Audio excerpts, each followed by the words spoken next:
All right, let's talk the context of Doctrine and Covenants, section 77, a great revelation to study with a lot of doctrine, a lot of symbolism, a lot of meaning. As you take a look at the section heading, this is a revelation Joseph Smith receives while he is engaged in the translation of the Bible, specifically while he's translating the revelations of St. John the Divine, as he says. In the heading, Joseph Smith says this, quote, about the 1st of March, 1832, in connection with the translation of the Scriptures, I received the following explanation of the revelations of St. John. For those who aren't aware, Joseph Smith, directly after he published the Book of Mormon, undertook a great undertaking, which was to translate the Bible.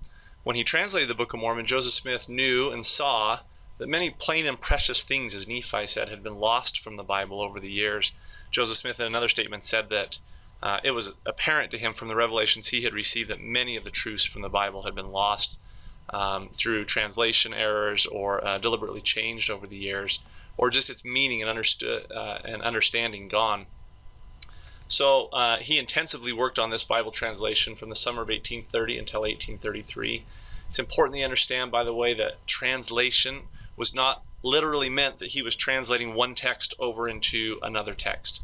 He wasn't sitting there with a copy of the Greek or Latin or Hebrew Bibles and saying, oh, that's what that word should be.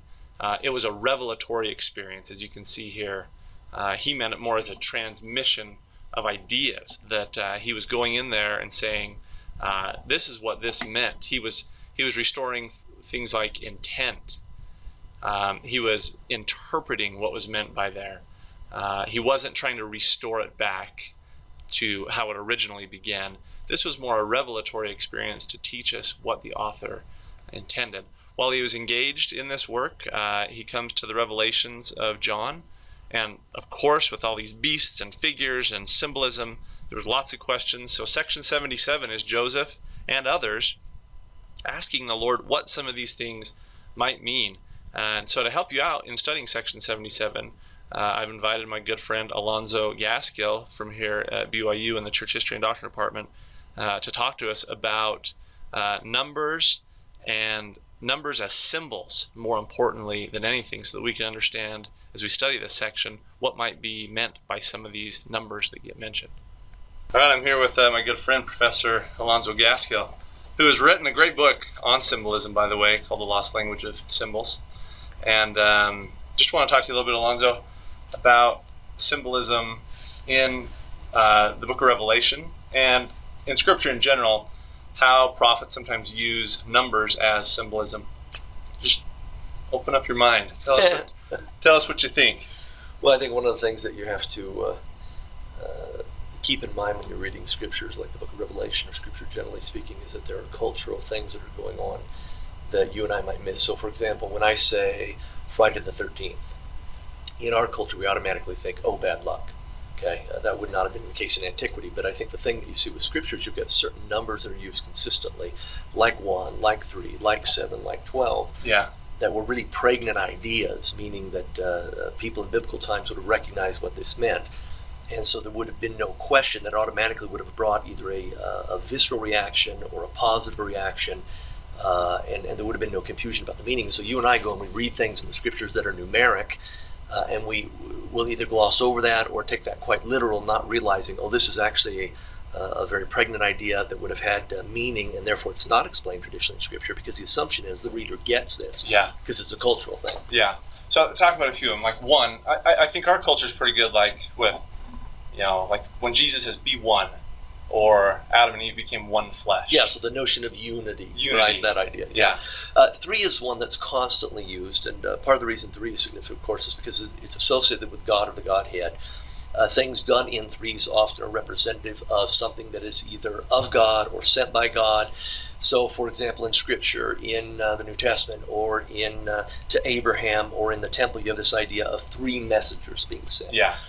Matthias Cowley, Matthew Cowley's father, both in the 12, Matthias Cowley talked about the reason we have presences in the church because that number 3 represents that these people are God's authorized messengers. Okay. So it's God being sent through these people. 12 is a consistent number that we see as Latter-day Saints as a representation of priesthood. So some people will right away gravitate toward the 12 tribes. but it seems to be used more consistently in Scripture in association with priesthood, 12 apostles. In the book of Revelation, John speaks of the woman who is gone into the wilderness, chased in the wilderness, representative of the church. And what is at her head? 12 stars, 12 stars. Or the 12 apostles, or more particularly the priesthood or priesthood authority. So numbers like that are consistently used.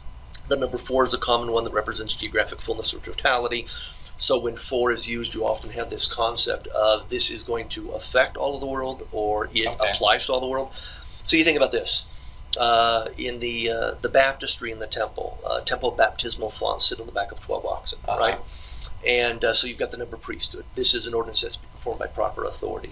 But the oxen are actually paired so that they face the 4 cardinal directions. Yeah, I've noticed that. This is an ordinance that is required for everyone, that it is a salvific ordinance for the whole world. 3 faced east, 3 faced west, exactly. 3 north, 3 south. Right, and even those cardinal directions are symbolic. But basically the idea is that if you're not attentive to what the numbers symbolized anciently, you miss much of the messages going on, and you might take quite literally something that's not intended literally. I remember Elder McConkie in an Ensign article pointing out that while we talk in Scripture of the 7 days of creation, in the temple, there are more creative periods.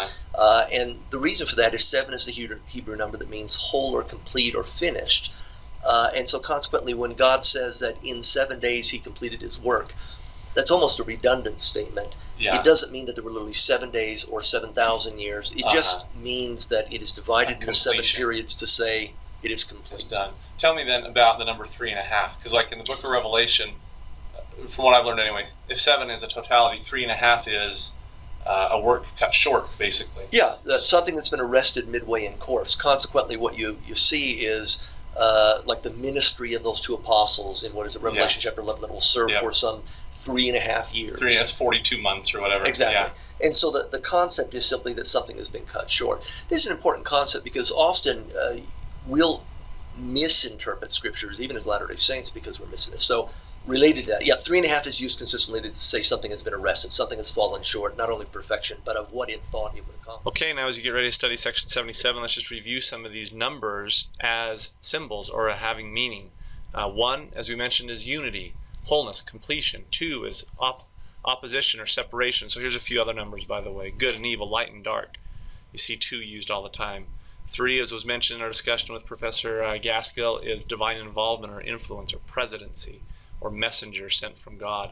3.5 is a work cut short. Sometimes it's numbered as days or months or years. 4 is totality, geographic completeness, whole earth that it applies to. 6, once again, is a number that means incomplete. Interestingly, if 7 is complete, then 6 means perfection not obtained yet. Fascinating and interesting that the devil's number is, fill it in your mind, 666, meaning incomplete, incomplete, incomplete, temporal, temporal, temporal. 7, as we mentioned, is fullness, completion, totality, or perfection. 8 is a great number for new beginnings. A boy is circumcised at 8 days old in the Old Testament. We baptized at 8 years old. There was 8 people that began on Noah's Ark, that began life anew on this earth. 12, as mentioned, is a number symbolic of priesthood power, house of Israel. 40 is a number that symbolizes a long period of time. It's kind of like how sometimes we would say, oh man, that took forever. It didn't literally take forever. It just simply means that it took a long time. And sometimes in the scriptures when they'll say, for 40 years or for 40 days or for 40 nights, it's just their way of saying it took a long time. Also, anytime you see the thousands, 1,000 or 10,000, sometimes those numbers aren't literal. They're symbolic. It's like us saying, I have a ton of homework. It's not literally that weight. It's just a figure of speech. And sometimes in the scriptures when they say, I offered 1,000 sacrifices, Micah in the Old Testament says, should he offer 1,000 lambs or 10,000 rivers of oil for a sacrifice to God? That's their way of embellishing and saying a lot. Should I offer a lot of sacrifices to God? So hopefully as you understand some of these numbers and some of these the symbolism behind these numbers, it will aid you in your study, not only of the book of Revelation, but in this context, in your study of section 77 of the Doctrine and Covenants. You'll find meaning and power in some of these symbolism, and that you'll be inspired as you study this great section that gives us some understanding and insight into the book of Revelation, which is Doctrine and Covenants, section 77.